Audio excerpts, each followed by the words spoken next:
اللهم ارحمنا بالقرآن. The other human beings, most of them, they are blindly following their parents. The Christian, he is a Christian because father is a Christian. The person is a Hindu because father is a Hindu. Most of the Muslims are Muslims because their fathers are Muslim. This atheist is thinking, his father, his parents may be religious, but he does not believe in the gods which his parents worship. Most of the atheists, we realize, have become atheists because they believe in science and technology. These people think that science has advanced so much, we don't require any scripture, we don't require any religion, etc. The first question I ask to the atheist is that suppose there is an equipment, there is a machinery which no one in the world has ever seen before. If it's bought in front of you, if it's bought in front of the atheist, and if we ask the question to him, that who will be the first person who will be able to tell you the mechanism of this machinery or this object, what can be his reply? What can he reply? Suppose a machinery who no one in the world has seen, if it's bought in front of the atheist, and he's asked the question, who will be the first person who will tell you the mechanism of this machinery or object?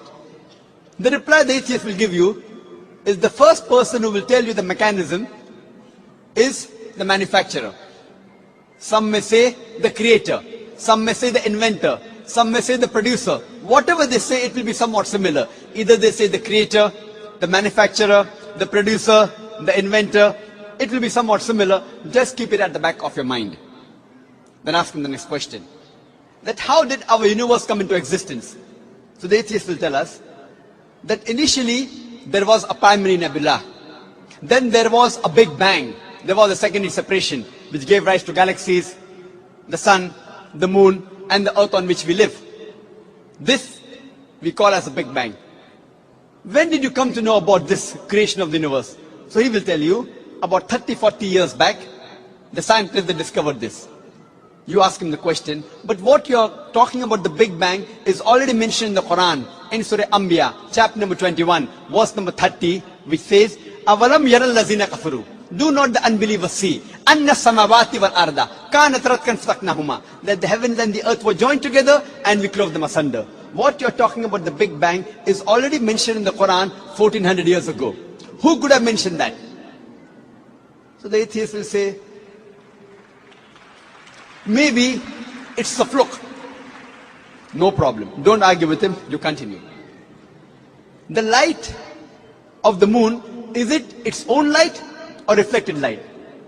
So the atheist will tell us that previously we thought the moon has its own light. Recently we have come to know in science, recently means 100 years back, 200 years back, we have come to know that the light of the moon is not its own light but a reflected light. The Quran mentioned 1400 years ago in Surah Furqan, chapter number 25, verse number 61, that blessed is he who had placed the constellation in the sky and placed therein a lamp, a sun having its own light and moon having reflected light or borrowed light. The Arabic word used for moonlight in the Quran is munir or nur, meaning reflected light or borrowed light. Who could have mentioned in the Quran 1400 years ago that the light of the moon is not its own light but reflected light, which we have come to know recently? The atheist may say, your Prophet Muhammad, peace be upon him, maybe he was an intelligent man. Don't argue with him. Continue. The world that we live on, what's the shape of this earth on which we live? The atheist will tell you, it is spherical. When did we come to know? So he will tell us, it was 1597 when Sir Francis Drake, when he sailed around the earth, that he proved that the earth was spherical. But the Quran says 1400 years ago, in Surah Naziyat, chapter number 79, verse number 30, Wal arda ba'da zalika dahaha. And thereafter, we have made the earth egg-shaped. The Arabic word dahaha, one of its meaning is the earth is an expanse. The other meaning is derived from the Arabic word duya, which means an egg. And it doesn't refer to a normal egg. It refers to the egg of an ostrich. And we know the world is not completely round like a ball, but it is geospherical in shape. It is starting from the pole. And if you analyze the shape of the egg of an ostrich, that too is geospherical in shape. Who could have mentioned 1400 years ago that the shape of the earth is geospherical? Again, the atheist may say, your prophet, maybe he's super intelligent. Don't argue with him. You can continue. When I was in school, I had learned that the sun was stationary. It revolved, but did not rotate about its own axis. So the atheist will say, is that mentioned in the Quran? I say, no, that is what I learned in school. When I passed my school in 1982, approximately 12 years back, I had learned the sun was stationary, did not rotate about its own axis. But the Quran says in Surah Anbiya, chapter number 21, verse number 33, Huwa allazi khalaqa al-layla wan-nahara. It is Allah who has created the night and the day. Wa-shamsa wal-qamar, the sun and the moon. Kullun fi falaki yasbahun, each one traveling in orbit with its own motion.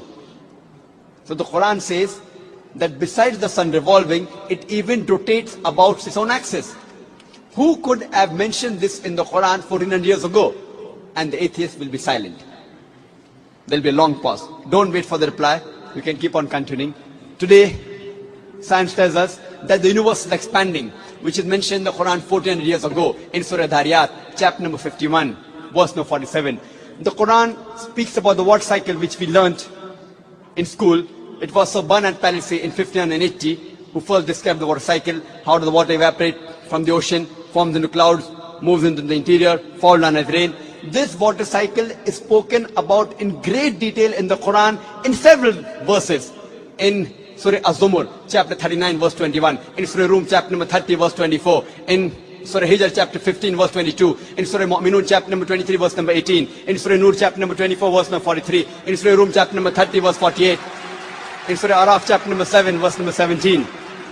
In Surah Furqan, chapter number 25, verse 48 to 49. In Surah Fatir, chapter number 35, verse number 9. In Surah Yasin, chapter number 36, verse number 34. In Surah Mulk, chapter number 67, verse number 30. In Surah Tariq, chapter number 86, verse number 11.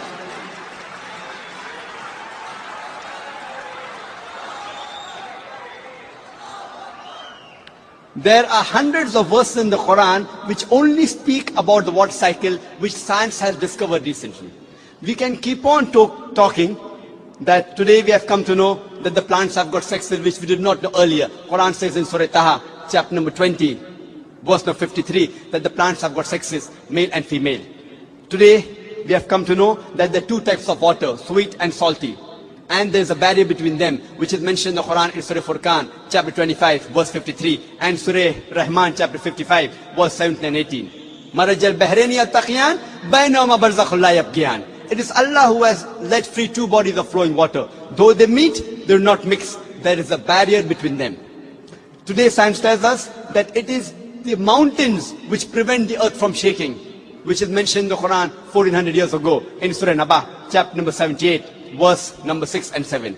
The Quran speaks about biology, that we have created every living creature from water, every living thing. In Surah Anbiya, chapter 21, verse number 30, Quran mentions this 1400 years ago.